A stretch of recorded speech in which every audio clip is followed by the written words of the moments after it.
Video अगर अच्छा लगे तो लाइक करें, सब्सक्राइब करें और बेल आइकन को दबाना ना भूलें, जिससे कि हमारी लेटेस्ट नोटिफिकेशन आप तक पहुंचती रहे।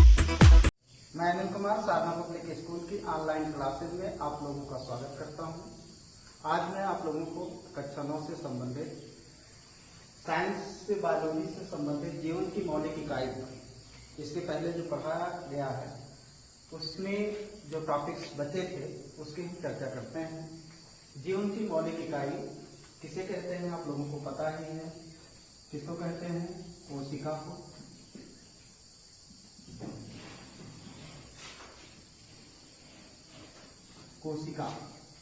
कोशिका को जीवन की मौलिक इकाई कहते हैं।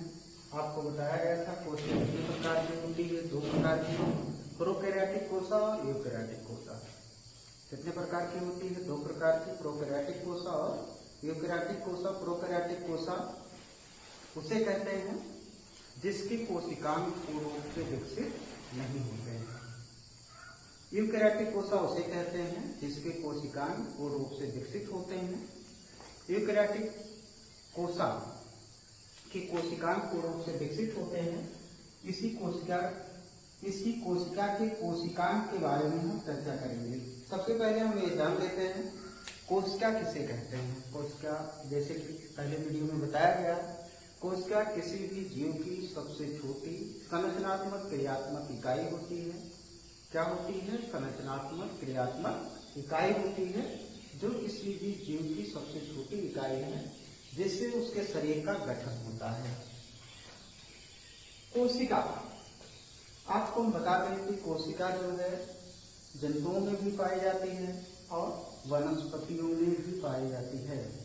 जंतुओं के शरीर में और वनस्पतियों के शरीर में, दोनों के शरीर में इसका शरीर की जो छोटी इकाई होती है वो क्या होती है? कोशिका होती है। तो आज हम कोशिका, किस कोशिका की? जंतु कोशिका की बात करते हैं। किस कोशिका की? जंतु कोशिका की।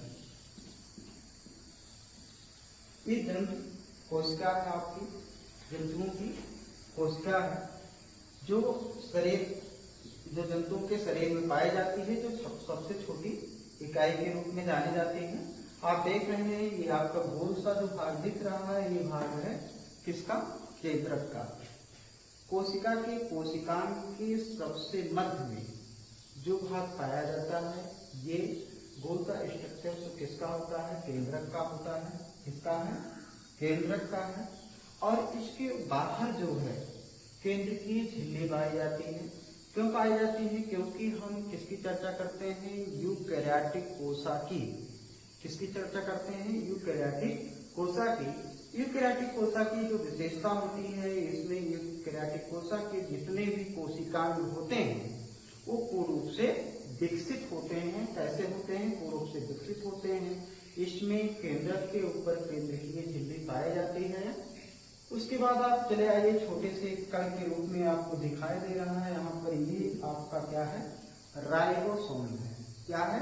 राइबोसोम है। उसके ठीक नीचे चले आएंगे, केंद्रक के ठीक नीचे एक झिल्ली तरह की संरचना होती है जिसे खुरदुरी, जिसे जो है अंतः प्रद्रव्य जालिका के नाम से जानते हैं।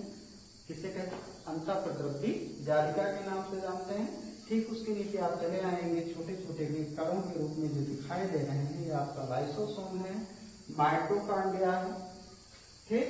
और ये आपकी प्लाज्मा झिल्ली है। इसकी कोशिका की प्लाज्मा झिल्ली है।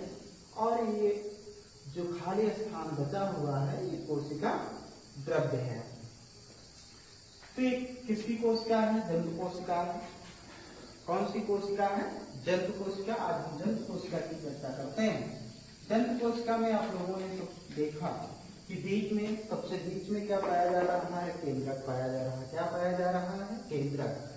तो हम केंद्रक के बारे में जान लेते हैं। ये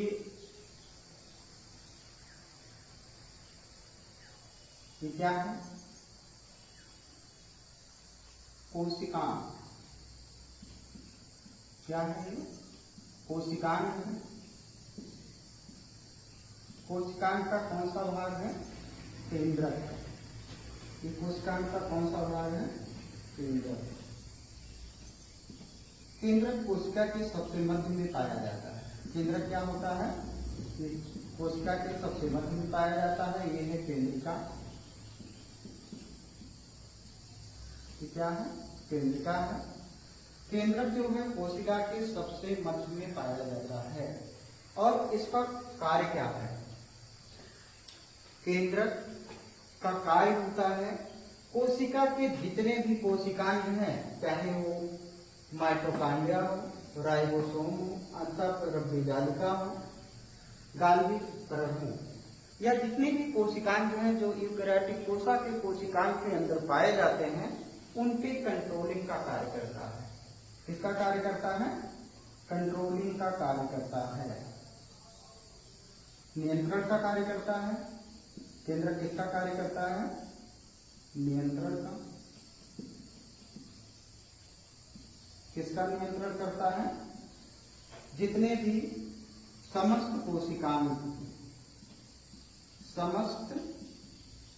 कोशिकांग पर ये नियंत्रण का कार्य करता है। ये किसका कार्य करता है? नियंत्रण का कार्य करता है। जितने भी कोशिकांग होते हैं वो नियंत्रण का कार्य करता है, उसके कंट्रोलिंग का कार्य करता है। बिना इसके आदेश के कोई भी कोशिकांग अपना कार्य नहीं करता है। कह लीजिए, और इसके बीच में क्या पाई जाती है? केंद्रिका पाई जाती है। और इसमें हेट्रोक्रोमैटिन, केंद्रक के अंदर क्या पाया जाता है? हेट्रोक्रोमैटिन। हेट्रोक्रोमैटिन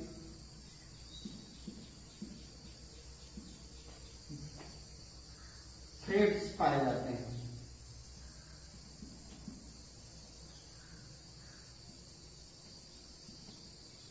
थ्रेड्स यानी कह लीजिए हेट्रोक्रोमैटिन धागे की तरह क्या पाई जाती है? संरचना पाई जाती है। क्रोमैटिन धागों की तरह की संरचना होती है। ठीक, ये पाई जाती है केंद्रक के अंदर, जिसमें पाया जाता है डीएनए। क्या पाया जाता है? डीएनए। ये डीएनए पाया जाता है। और डीएनए के बारे में आप लोगों को पहले ही बताया जा चुका है। डीएनए क्या होता है? डीएनए का पूरा नाम डीऑक्सीराइबोन्यूक्लिक एसिड होता है। और इसी के अंदर पाए जाते हैं क्रोमोसोम्स, और क्रोमोसोम्स पर लगे होते हैं जीन। ठीक, और जो जिस पर माता पिता के आनुवांशिक लक्षण जो होते हैं वो निहित होते हैं। और आप ये जानते हैं कि डीएनए क्या होता है? आनुवांशिक पदार्थ होता है। क्या होता है? आनुवांशिक पदार्थ होता है। डीएनए क्या है? आनुवांशिक पदार्थ है, जो किसके रूप में पाया जाता है? हेट्रोक्रोमैटिन के धागे के रूप में पाया जाता है। हेट्रोक्रोमैटिन धागे के रूप में पाया जाता है। अब हम ये जान लेते हैं कि केंद्रक की खोज किसने किया था।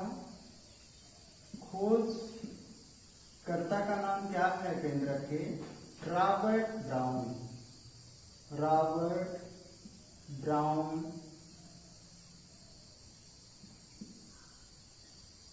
रॉबर्ट ब्राउन नामक वैज्ञानिक ने 1831 ईस्वी में जो है इसकी खोज की थी। किसकी? केंद्रक की। देखिए, जीव की मौलिक इकाई कोशिका है। कोशिका किसी भी जीव की सबसे छोटी संरचनात्मक क्रियात्मक इकाई होती है। आज हम कोशिकांग के बारे में अगर चर्चा करते हैं तो कोशिकांग में सबसे मध्य भाग में क्या पाया जाता है? केंद्रक पाया जाता है। केंद्रक की खोज किसने किया था? रॉबर्ट ब्राउन नामक वैज्ञानिक ने 1821 ईस्वी में किया था। केंद्रक के अंदर धागों के समान एक संरचना पाई जाती है जिसे क्या कहते हैं? क्रोमैटिन धागे। और इन क्रोमैटिन धागों के अंदर पाया जाता है आपका डीएनए। डीएनए क्या होता है? आनुवांशिक पदार्थ होता है। और डीएनए के अंदर पाए जाते हैं क्रोमोसोम्स। क्रोमोसोम्स के ऊपर जीन पाए जाते हैं, और उसी जीन पर जो है माता पिता के जो लक्षण होते हैं वो क्या होते हैं? निहित होते हैं, जो एक पीढ़ी से दूसरे पीढ़ी में जाते हैं। बात समझ में आ गई? तो ये है केंद्रक। केंद्रक का कार्य क्या है? केंद्रक क्या कार्य करता है? नियंत्रण का कार्य करता है। किसके नियंत्रण का कार्य करेगा? जितने भी कोशिकाएं हैं उन पर नियंत्रण का कार्य कौन करता है? केंद्रक करते हैं, केंद्रक करता है। बात समझ में आ गई? एक बार दोबारा सुन लीजिए। ऐसे जो क्वेश्चंस पूछे जाते हैं केंद्रक क्या है?